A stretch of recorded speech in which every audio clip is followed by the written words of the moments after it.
let's go ahead and make a dirty Grey Goose martini. All right, you may notice that I have ice already in my glass because I'm chilling my glass. I've also got my ice already in my cocktail shaker, and I've got a trusty little pick ready to go for my olives. One thing I want to say, use the big olives, use the nice olives when you're making a martini. Nothing is more disappointing than getting a martini that has these tiny little olives in it. All right, so this is pretty simple. What we're going to do is we're going to get our vodka opened.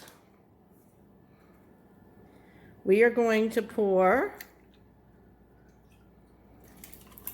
2. Sometimes I do even a little more, but that's all right. We'll do 2 for now. 2 jiggers, because I like a bigger martini.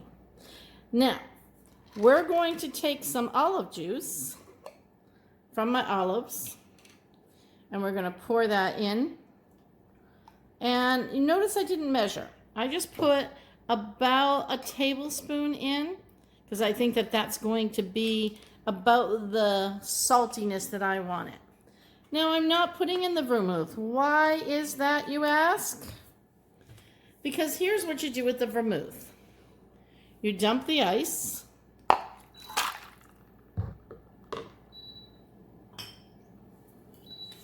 You take your vermouth and make sure you have fresh, cold vermouth. You pour it in the glass.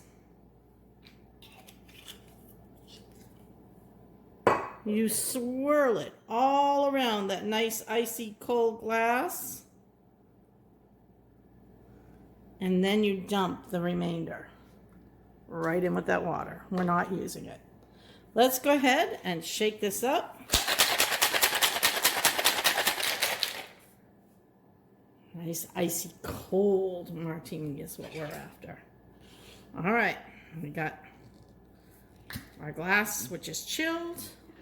We have our vodka, and we have our little bit of olive juice in there.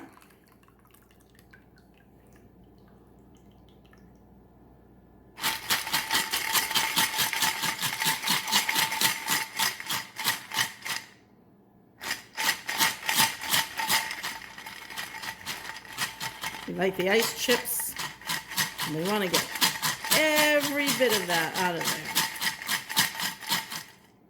That's the good stuff. Now, before we garnish, we give a little taste.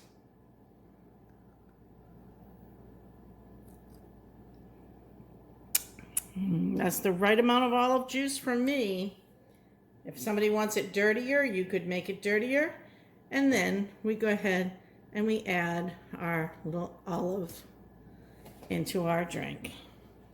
And there we have it, a dirty Grey Goose martini.